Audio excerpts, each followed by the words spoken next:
Managing a ranch in today's industry is different than it was years ago, and it continues to change. So what are the skills a manager needs on today's ranch? I think that diversity of experience only adds to the toolbox of a person that's going to either eventually go back to the family ranch and manage that or manage for other ownership. Rick Machen with the King Ranch Institute for Ranch Management is my guest as he shares with us 3 umbrella areas that are critical for professional ranch managers. And that's what separates the professional ranch manager from just good, solid ranch managers. But it's not only managing for the present, it's also managing and adapting for the future. I contend that diversification for a ranch is important today, but I think it's going to be more important to the sustainability of a ranch as we look to the future. If you have aspirations of being a ranch manager, either for your family ranch or someone else, maybe you're in a current management position or you're the owner, today's show will provide you with some tremendous insight on this episode of the Working Ranch Radio Show.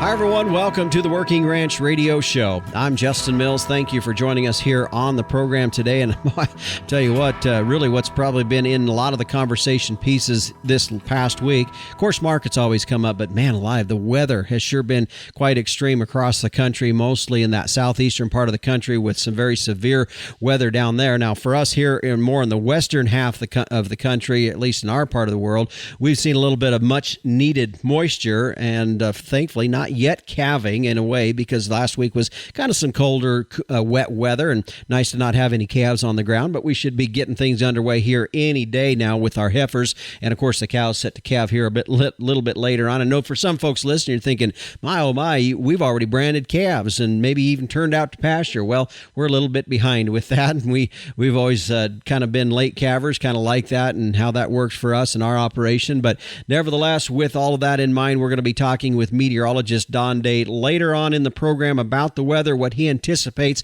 to see for upcoming weeks. Looks like this next week might be a little bit more milder, but he said we're not out of the woods yet with this spring weather. So we'll be sure to check in with meteorologist Don Day later on in the program. Also coming up later on in the show, Dr. Steve Lerner with Novanesis will be joining us to talk about, first of all, have you even heard of Novanesis? Maybe you haven't. We'll be talking about how that company has originated in addition to what they're doing in regard to beef cattle probiotics. So be sure to join us for that. Of course, our program here today is going to pick up on an interview that I had a while back with Rick Machen, who is with the King Ranch Institute for Ranch Management. I always like visiting with those folks down there. Of course, they've been well renowned in their ranch management degree that they have there for folks.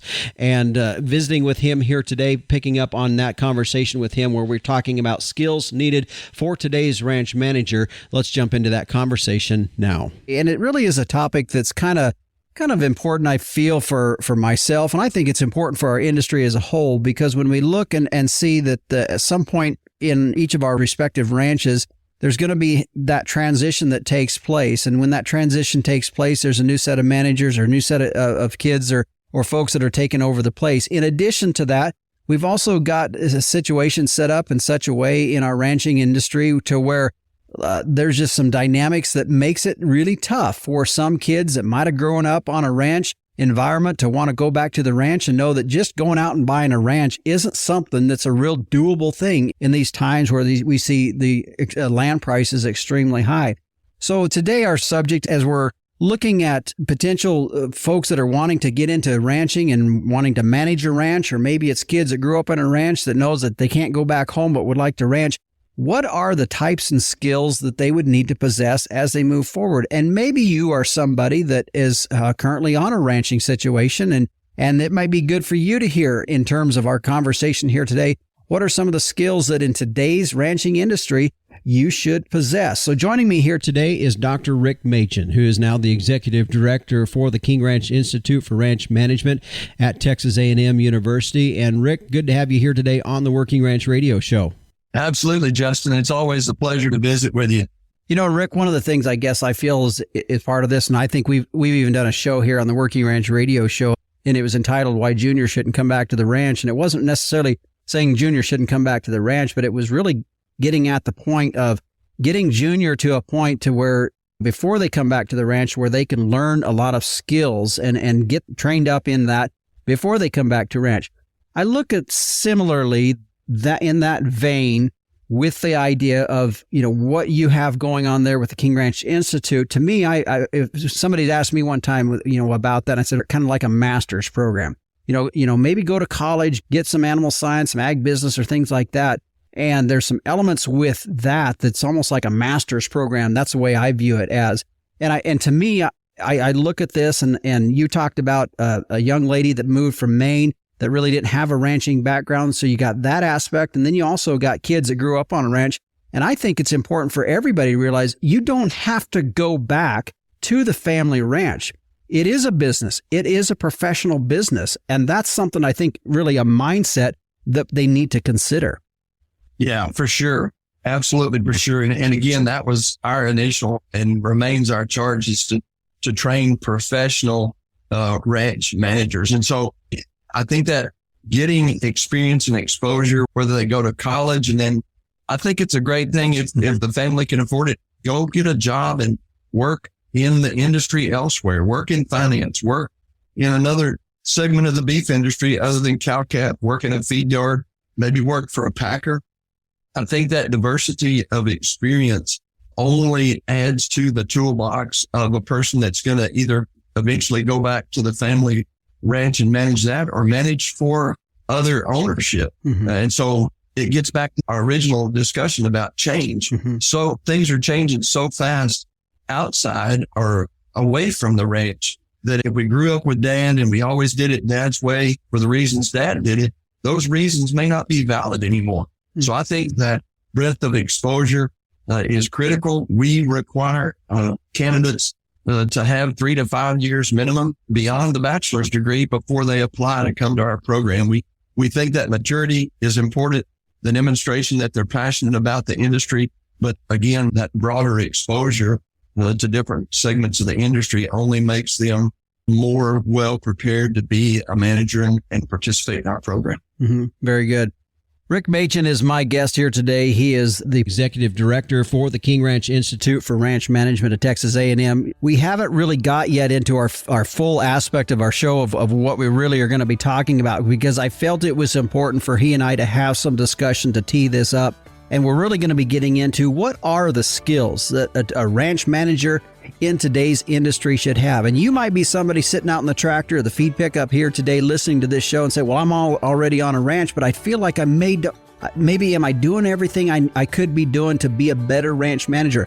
Maybe you're in that position. Maybe you're somebody that wants to be a ranch manager. And today, this show is for you and for all of us here in the industry as well to hear what some of these skills are. When we come back, we're going to jump right into those when we return here on the Working Ranch Radio Show. Capitalize on crossbreeding with Gelb and Balancer bulls. Raise replacement females with added fertility, increased longevity, and greater productivity. Gelb and Balancer influenced females wean more pounds of calf per cow exposed. In the feed yard, Balancer influenced cattle offer increased performance, improved feed efficiency, and have excellent carcass merit. Balancers add the pounds, make the grade, and deliver the value. Make your crossbreeding count with Gelb and Balancer genetics.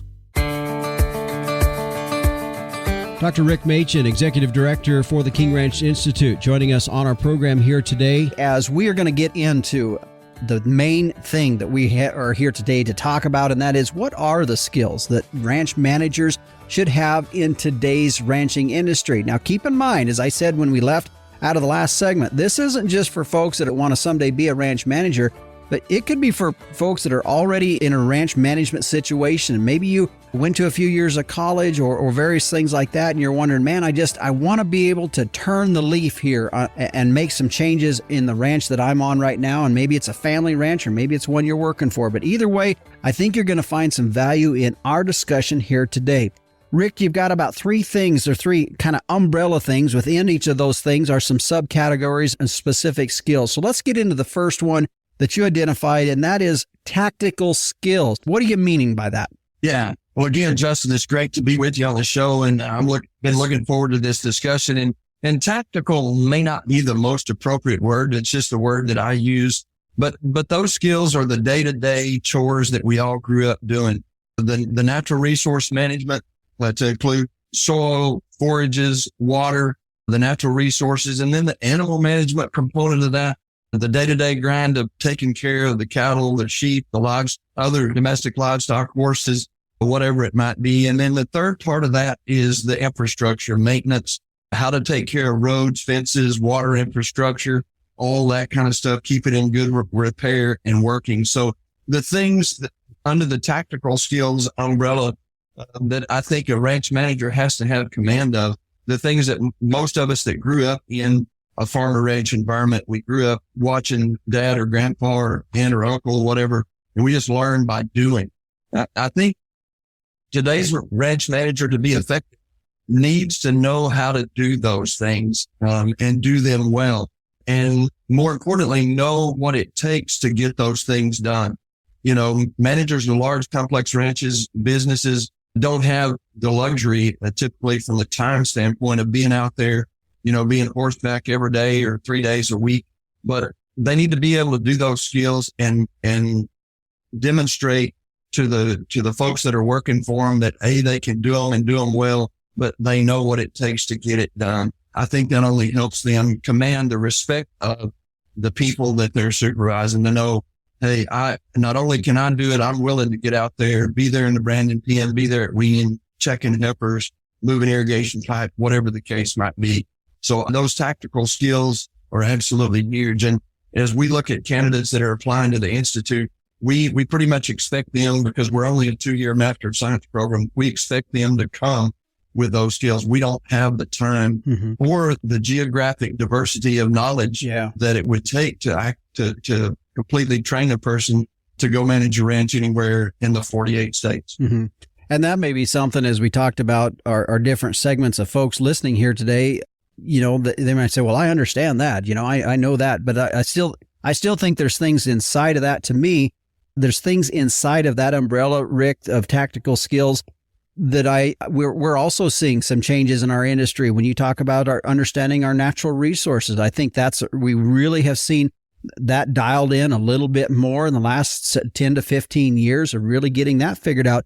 And that's stuff that's there's still things in that. You might say, well, I grew up on a ranch, but there's still things in the tactical skills that are changing today that weren't around 30 or 40 years ago. Is that right? Yeah, I would totally agree. You know, the recent focus on regenerative management, meaning taking care of the natural resources so that they can produce to their potential and be sustainable. The focus that we devoted to the soil, that's where it all starts. The whole photosynthetic process. We learned those processes and the importance of those in grade school, and then we just kind of forgot them. But I think that's been beneficial to the industry and certainly to the natural resources. Our focus to the soil and the forages, because that's what we're in the business of doing, is harvesting those carbohydrates that are a result of the sun's energy, and we turn that into protein, milk, and the valuable commodities that we can market through our domestic livestock and wildlife. Mm-hmm. You used the phrase tactical, and you said, I don't know if it's really the right phrase. I think it is. You know, you look up the definition of tactical, and it's constituting actions carefully planned to gain an end, to get to it, you know, means to an end. So I think your definition of that is right on. I think when we look at the tactical skill umbrella as a whole, you know, I think at first, as you were talking about that, some of us might say, well, I know that. I already know what those things are. But do we really? Just as you talked a little bit about the focus that we're seeing in some regenerative agriculture and some of the natural resources, we've also seen changes in how we manage livestock and how we develop our infrastructure. So even those, we might say, well, I grew up and I understand that, but you can't ever get to a point where you feel like you've got it all mastered. Yeah, true. You know, and a great example there, a personal example, I've had the good fortune to be involved with Texas A&M efforts on low stress stockmanship and effective stockmanship, and have gotten to travel not only a lot around Texas, but several other states around the country and speak about the low stress stockmanship and talk about it and demonstrate it a few times. And it's amazing when you visit with people early on in those programs or meetings, and what are you talking about today? Oh, low stress stockmanship. Yeah. We've been doing that for a long time. And then you go to these operations and it doesn't take very long. I mean, 5 minutes or less, you can figure out whether they got it down and whether they're truly low stress stockman or they just profess to be. Mm-hmm. So it's a great example of how the way Grandpa did it may not be the most efficient and effective and consumer acceptable way to get those things done today. Yeah, for sure. So tactical skills, kind of that first area. And I think as you touched on a little bit there, that's where that experience, getting out, working at someplace else, you can get a further handle on maybe beyond how you already learned it. One of the things as you were talking about tactical skills, you said you as a ranch manager, you kind of need to know this stuff because some of that stuff may be what the boots on the ground, if you have somebody working for you, might be doing. And if you really don't know how to do it, there might be a little sliver of respect that kind of goes away, which leads us to our next skill, and that is managing people. Yeah, for sure.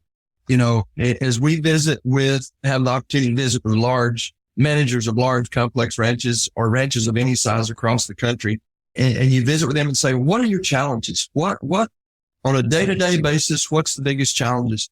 When I came to the Institute, I thought those challenges would be the natural resources, livestock, marketing, animal health, those kind of things. Not so.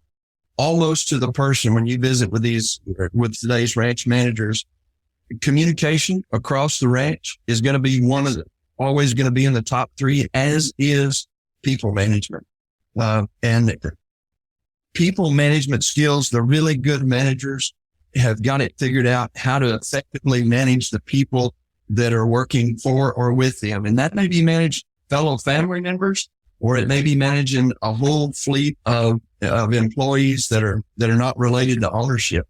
But effective people management is absolutely key. We all appreciate how difficult it is to find labor today, and especially in a ranch environment or a feed yard where you're asking them to be out in the elements in the wintertime, in the heat of the summer. It's not the most comfortable working environment. It's a phenomenal lifestyle. It's a phenomenal experience, but the ability to recruit good people and retain those people and develop those people. And I think it's a continuous process for all of us as the manager, as the owner, or as an employee. To be really good, we have to be a lifelong learner. And just the ability to manage those people, get the best out of them and have the best for them is an absolute requirement of great ranchman. Mm-hmm. And as you were talking about that, and we said managing people, I'm sure there were some folks, even though you said it didn't matter the size of operation, but I think initially people just thought, well, it's just me and my wife, or me and a hired hand. That's it. I don't really need to manage people. But when we talk about managing people, it's our people that were working with us. For example, I've got a T-shirt that I got after branding one year, and please forgive me for what I said today, working cows. It's the relationship with your spouse. It's the relationship with your kids. It's the relationship with the people that you come and help. And also, it's the relationship you have with your neighbors. So managing people, don't think of it just as an employee thing. It's being diplomatic. It's understanding people and how to deal with them. Yeah, for sure. And some of the greatest challenges are managing family members. My wife and I have been married 40 years, and we discovered a long time ago, it's best if she doesn't try to help me at the pens, because again, it's back to that. It's the people management skill. I've been doing it since I was in junior high. I didn't have the good fortune of growing up in it, but started in junior high. And so I know what I think ought to be done, but back to that communication part, I don't always communicate it well. And then things go sideways, and we all know how that goes. So please forgive me for the things I've said. Yeah. As we were working today. So but again, people skills are critically important in life. To your point of managing neighbors, I think one of the things that we see coming back and being more popular today is the whole idea of neighboring. We used to all get together and the neighbors would come help us brand and we'd go help the neighbors brand. I think we're going to see that return. And I know it's still in the Northern Great Plains, the Great Basin.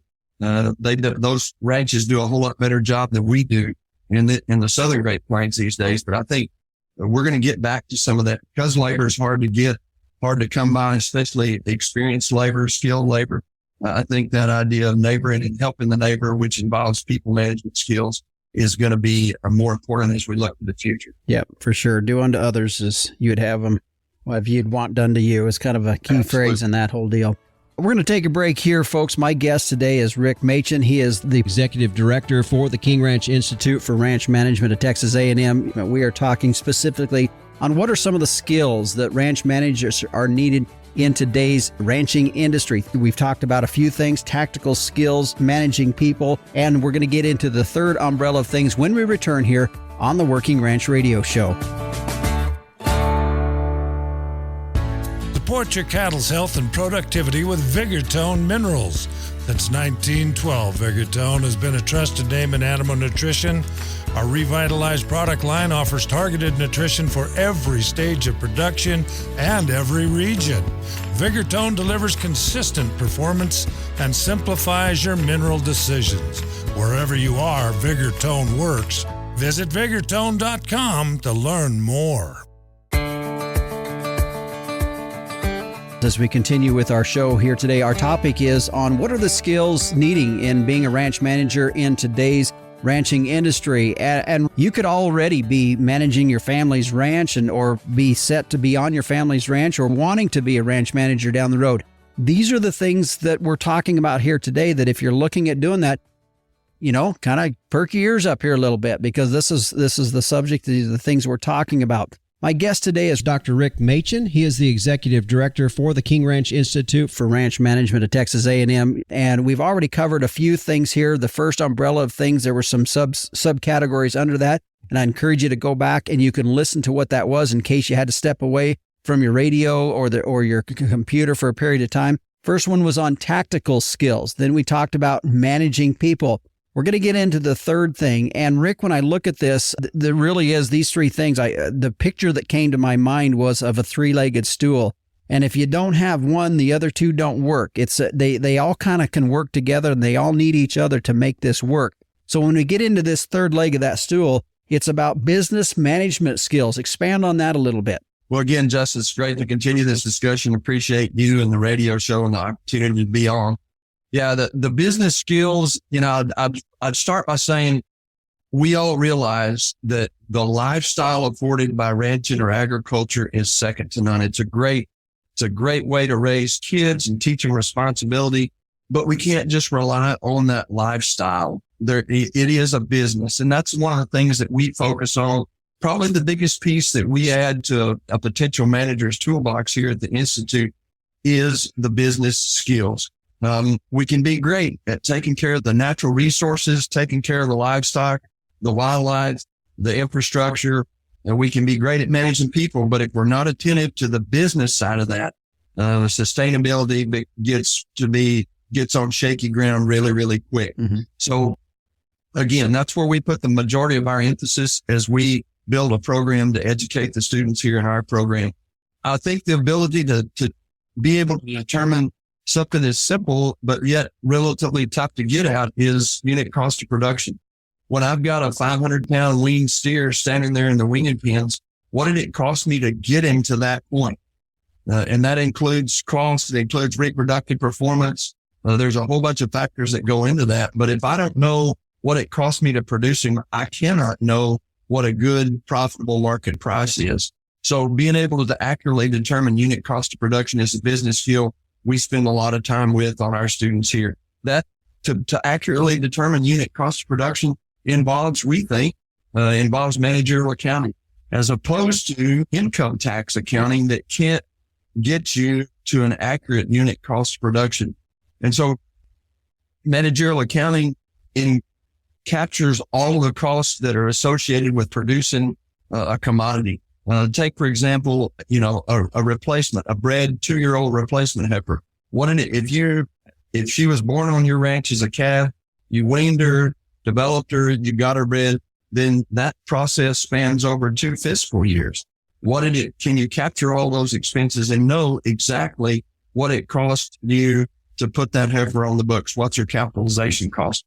Because if you don't know that, it might be cheaper, might be more economically efficient and wise for you to buy that replacement heifer. Maybe you can buy her cheaper than you can produce her. So knowing that unit cost of production, the ability to analyze opportunities. Maybe that's an enterprise, all the enterprises you have, to determine which one of those is contributing to profitability, which one might be a drain on the sustainability of the ranch, and then evaluate potential opportunities that may come the way of the ranch. I used an example earlier about a student that we did a project with a large ranch in Northeast Nevada, had a beef cattle, cow-calf, and a sheep enterprise. And as we went into the project, the managerial accounting project, the ranch's intention was to do away with the sheep enterprise. By the time we got done with the project, student completed the project, allocated costs correctly. It turned out the sheep enterprise was the most profitable on a dollars per acre basis enterprise on the ranch. So the business part of that is absolutely critical. The business management part of a ranch, because it is a business and it needs to be professionally managed. Yeah.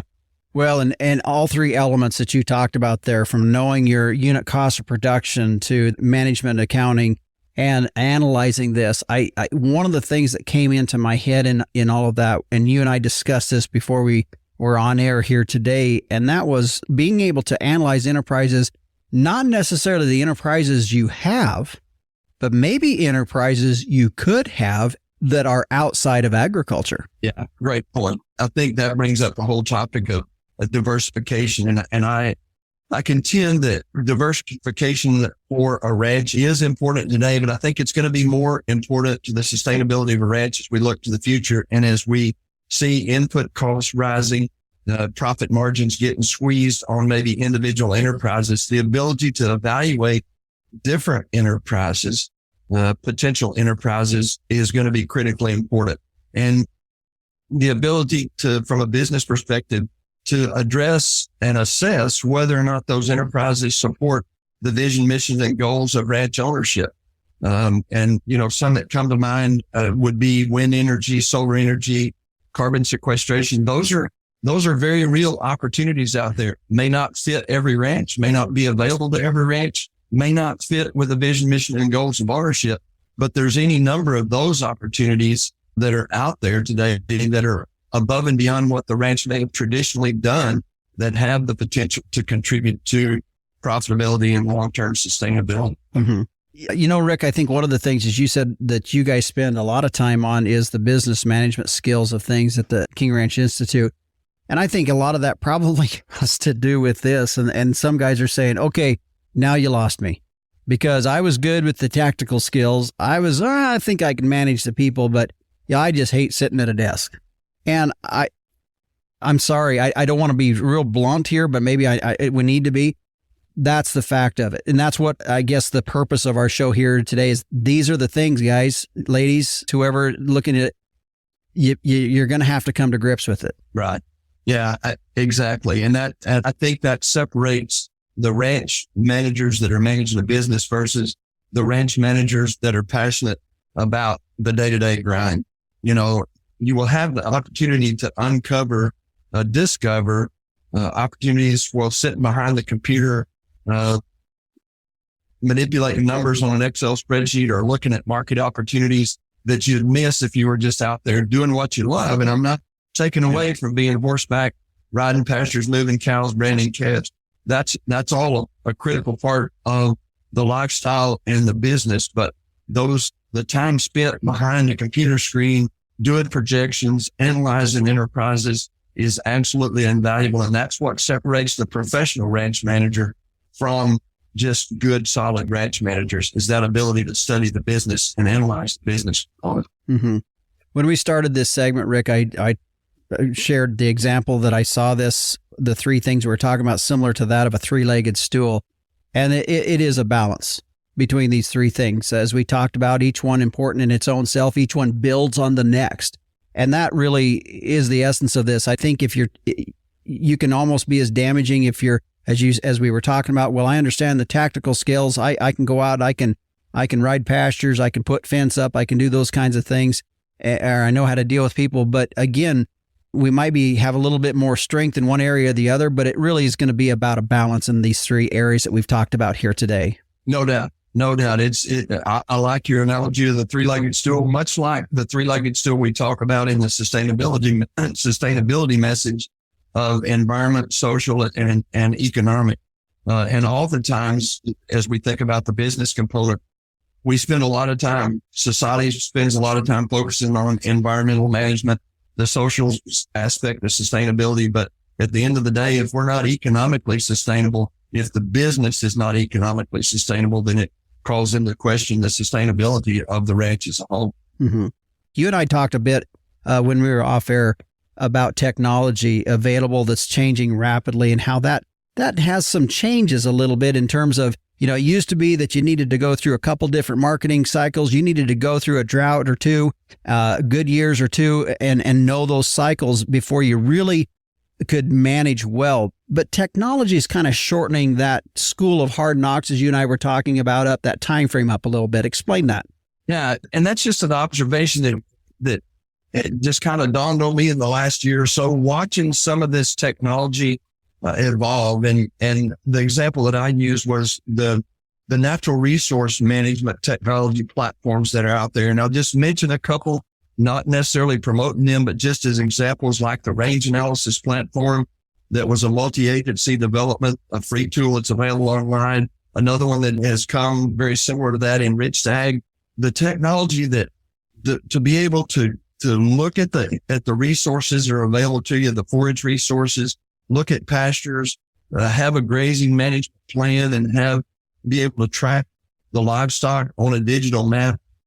It's never going to completely replace the eye and the art of management, of natural resource management. But I see the changes in technology.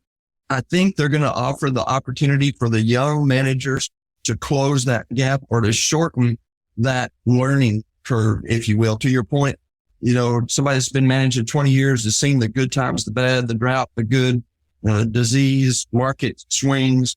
But I think this technology is going to make younger people more effective managers than they would have been in the past with a relatively short management tenure. Mm-hmm. As you said that, talking about shortening that learning curve, you can spend 15, 20 years learning some of this stuff, or you can apply yourself for a couple, 3 years, go to something like the King Ranch Institute for Ranch Management or whatever that may be, and shorten that gap up a little bit and get yourself going. This is a profession, and take it that way. And I know you're always looking for new students. Right. Absolutely. We have a very small program, and we have 6 students at any one time. It's a 2-year program. So we get 3 new students every fall, and we graduate 3 students every spring. So we're very small, but we are always in the market for, and looking for good students. And again, those students, typically what we're looking for, a BS, to have completed a BS degree, 3 to 5 years minimum experience in the industry, could be in finance, could be in a packing plant, could be in a feed yard, could be managing a ranch, could be wildlife management. There's a diverse group of skills and opportunities that fit our really attractive candidates. And then we're blessed that we have endowment funds that we can offer our students. So all 6 students on an endowed fellowship that pays. The base is $48,000 a year so we in effect pay our students to come back to school. We realized we had to do that because we're asking most of them to leave a job well established in a community to come back to school. And in the 2 short years we have them, we really focus on the people management skills and the business management aspect that contributes to the skill set for an effective ranch manager.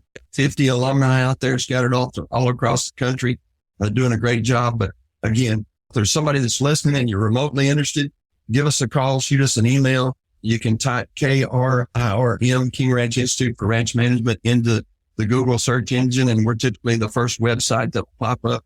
And you can find out about our outreach education program that's available to anybody, as well as our 2-year Master of Science degree program. And we'd love to visit with you. Call us, send us an email.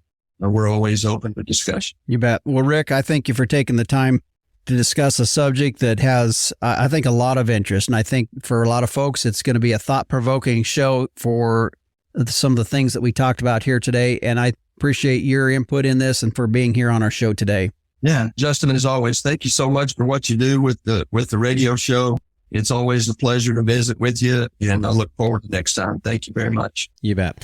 And again, my guest today has been Dr. Rick Machen, who is now the Executive Director for the King Ranch Institute for Ranch Management, a topic that I think is extremely relevant to our industry. I hope you found some value in it here today. And by the way, if you do have any questions or would like to reach out to any of the folks there at the King Ranch Institute, check them out online. You can go to their website at KRIRM.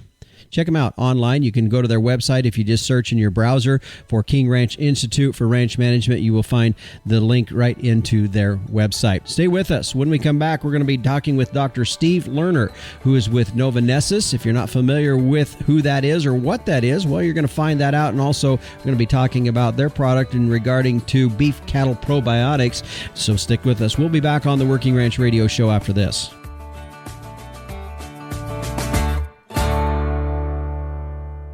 With rising feed costs and an increased focus on sustainability within the beef industry, feed efficiency is more than a buzzword.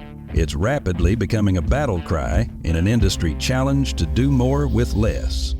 By incorporating today's Limousine and Limflex genetics into your planned crossbreeding program, you can capitalize on the breed's inherent feed efficiency advantage and moderate cow size, while still banking the premiums paid for high-quality, high-yielding carcasses. That's two ways to profit instead of one. Let Limousine and Limflex deliver dollars to your bottom line.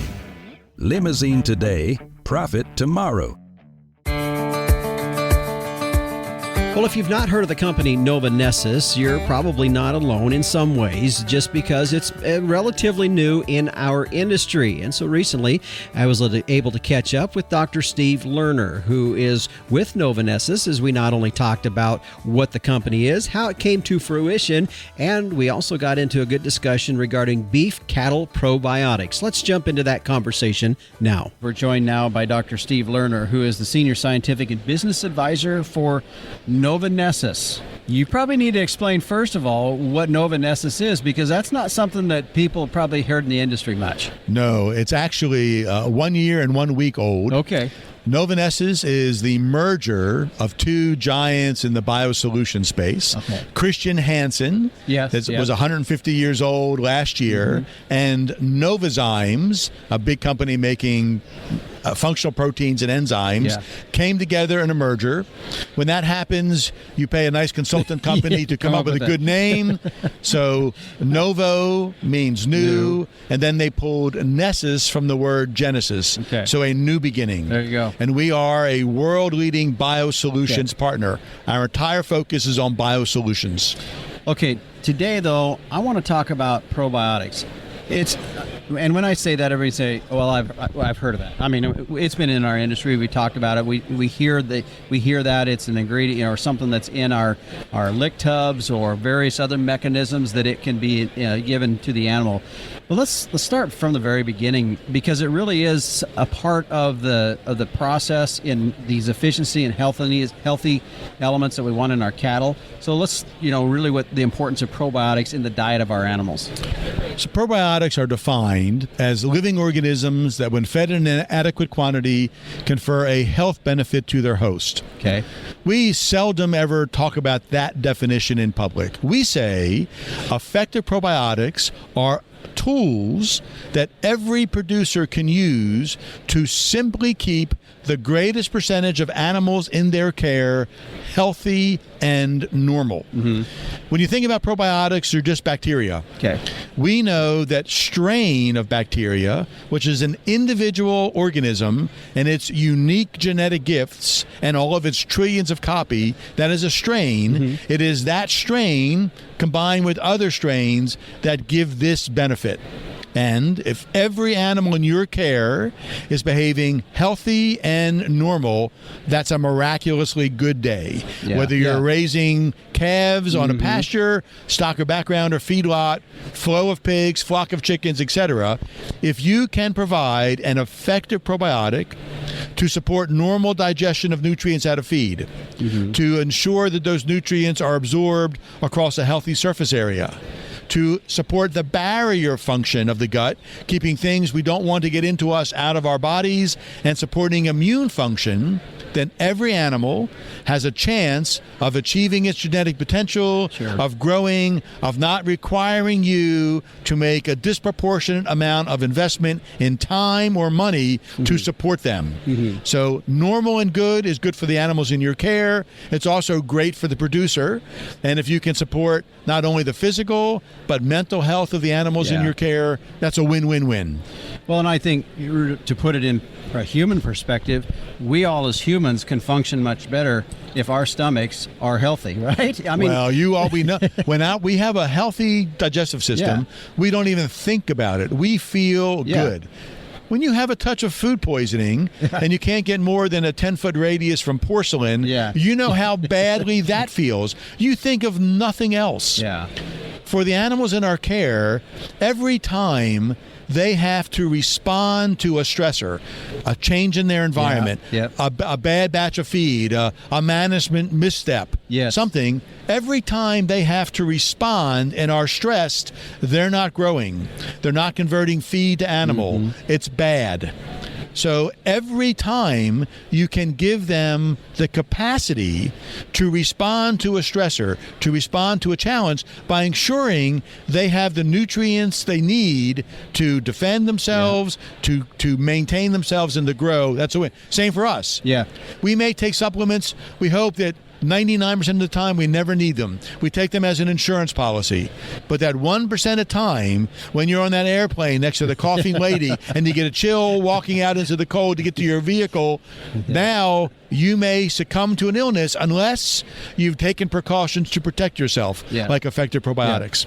Okay, so we're going to primarily talk about cow-calf, and I know you got products from a stocker standpoint too, a lot of different elements that we could be looking at. But from a cow-calf standpoint, the ability to get it in both of those. Yes. And of course, right now we got folks calving, folks going to be calving, like myself. I'm still a couple months out, but that process of getting it into these animals, your thoughts? Well, when we look at feedlot cattle, we would provide our effective probiotics in a microingredient machine. Every animal eats it. And they get it. When you think about a cow-calf operation and the variety of ways or not that you can provide something for those animals to consume every day, well, now you've got a whole host of challenges. So we produced a product that is based purely on an organism that's known as bacillus. These organisms can form spores. They've been around for about 3.2 billion years successfully in the environment. And these can be put into liquid feeds, into lick tubs, into calf pellets, into supplemental rations. They are the most versatile organisms. And we have a product that's Bovacillus that we offer into the marketplace to go into any and all of those things. So if you put a molasses tub or a chemically hardened lick block in your pasture for your cows and calves to consume, you have a chance of providing them a supplement with probiotics. And if it's a good spring and the weather is nice and there's no rain and no stress, great. That's never going to happen. So everything you can do to support them with this powerful additive to simply keep them converting grass to beef on the hoof, and to ensure that that cow can catch when bred. She's got a good body condition score when you're breeding her back. She's got good uterine involution, all of those things, and just maintains a relationship with that calf. Well, I think for a lot of us as ranchers, we always are looking at, that return, that net return at the end of it. I mean, because there's, as you don't know, I mean, there's a lot of products we can put into our cattle. Yes. But with calf prices where they're at, what we're seeing even now, but even when calf prices aren't as good, it's the element you mentioned a bit ago about some insurance policy in that. It's just the idea that if a stressor happens, and it will.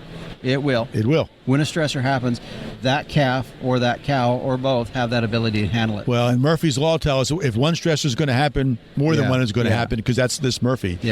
Yes, if you think about it, the job of a cow-calf producer is converting crop to a saleable unit in a calf.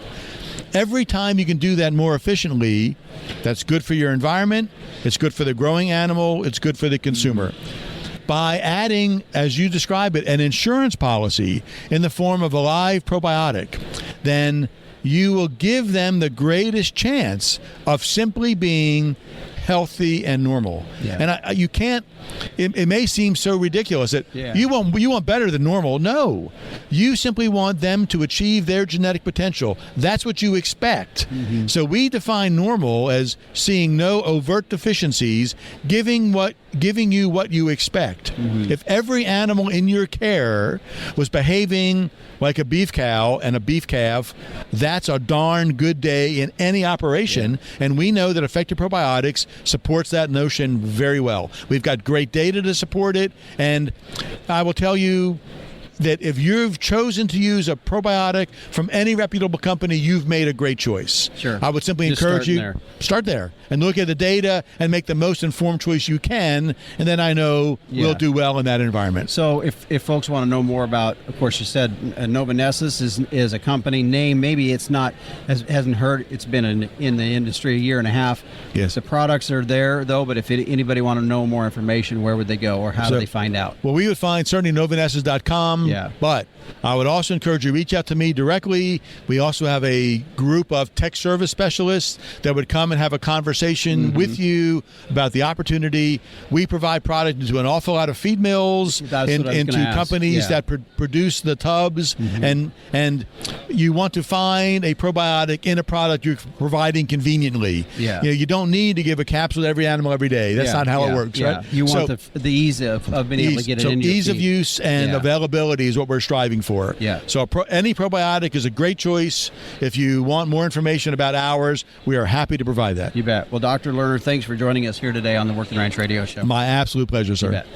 And again, that was Dr. Steve Lerner with Novanessus. Maybe a name that's new in the industry in your mind, but definitely not new in the industry when it comes to understanding the importance of beef cattle probiotics. If you want to find out more information, you can go to their website at novanessus.com. Meteorologist Don Day stepping in next with a look at our long-range weather. Looking for the perfect gift for a gardener or weather enthusiast? Introducing the Tropo, a precision rain gauge that has revolutionized both reliability and convenience. Expertly engineered by meteorologists, the Tropo gauge boasts rugged durability, impeccable accuracy, and precision to the 100th of an inch. Visit measurerain.com to order a Tropo today and use code RAINDAY. That's RAINDAY for free shipping and 10% off. Go to measurerain.com. Welcome back, and as we get ready to take a look at our long-range weather, this segment today brought to you by Long Range Dewormer. And out in the range, success is going to start with good, healthy, thriving cattle. And Long Range Epernamectin extended-release dewormer can deliver up to 150 days of parasite protection in just one single dose, and that helps your herd graze and gain weight without that extra pressure that the parasites put on their body. There was a study done with yearlings treated with Long Range, and they gained 23 more pounds per head compared to those treated with generic ivermectin. Bigger gains and stronger returns on sale day. That's really what it's about, and that can be assisted along there with the use of Long Range. Learn more at longrangedewormer.com. Now remember, don't treat within 48 days of slaughter, not for use in female dairy cattle 20 months of age or older, and pregnant women should wear gloves and exercise caution or avoid handling this product. And joining us now with that look of our long range weather is meteorologist Don Day. And Don, man, it has been some pretty severe weather this last week, as you and I were talking before we went on air. Severe flooding in the southern part of the country, and then ice storms in the northern part of the country. And boy, I tell you, spring is really coming in like a lion. Yeah, and we shouldn't be surprised that there's a lot to talk about because it is April and we're into that time of year where we have just the big contrast between the changing seasons, the warmth that's developing in the southern latitudes and still a lot of cold air up north, and the heavy rain that was found across the eastern side of the southern plains up through the Ohio Valley, parts of the south central United States. Boy, some areas 8 to 12 inches of rain, and then ice storm in parts of Michigan, and then there's been a lot of snow here, a lot of winter weather across parts of the northern plains and the northwest Corn Belt. So I think everyone will be happy to hear that at least as we go into a new week, there's going to be sort of a pause in the action. The eastern side of the U.S. will still be pretty chilly relative to average, but a lot of the areas that are getting severe weather now will catch a break, although it may not last long. Okay, and we were talking about that. We were just joking, just the fact that we'll have a week of fairly decent weather, and then we're right back in it again. Yeah, we are. Now, not necessarily a bad thing in terms of areas that need precipitation. You know, it's always a situation you deal with every spring. There's people who have way too much. Mm-hmm. There's people that don't have much. And it's really hard to find anybody out there that has just the right amount of precipitation you expect this time of year. But I do see some opportunities for the northern plains and parts of the central and northern Rockies to get some moisture. Also, this past weekend, we saw some good moisture down in parts of New Mexico, West Texas, southern Colorado. So we're getting that spring precipitation, but we're getting some areas, especially in that south central United States, that could really use a break. But I am optimistic that some of the dry areas of the West are going to be able to have chances here towards the middle to the end of April to get more. Mm-hmm. I know we're a little early to talk about this in terms of flooding. Well, when I say flooding, I'm not talking about what we've already seen as far as the areas we've talked about, but I'm talking more of the flooding coming off of snowpack. There's most of the areas across the country, except for maybe a few, have had pretty decent snowpack, and we still could be building more at this time of the year. But do you anticipate anything, or is it still a little too early to call that? Well, certainly we always look at early May into early June, where a lot of times we'll see that flooding. The start of April in some of the key snowpack areas started off quite cold. And so that has reduced the snowmelt. And I do think it'll be a measured snowmelt.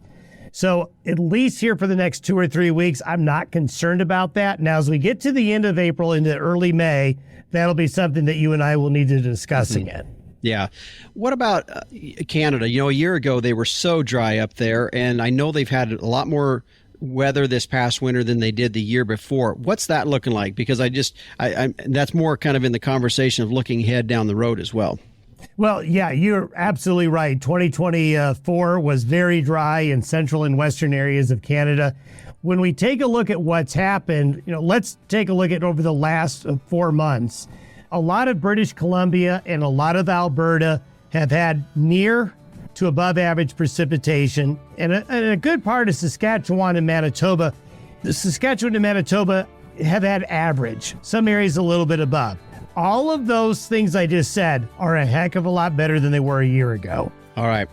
Don, well, we appreciate our long-range weather here today. And by the way, if you want to follow along with meteorologist Don Day each and every morning, you can go to his website at dayweather.com. And there's a link there to his podcast YouTube channel as well. Our long-range weather today brought to you by Long Range Dewormer.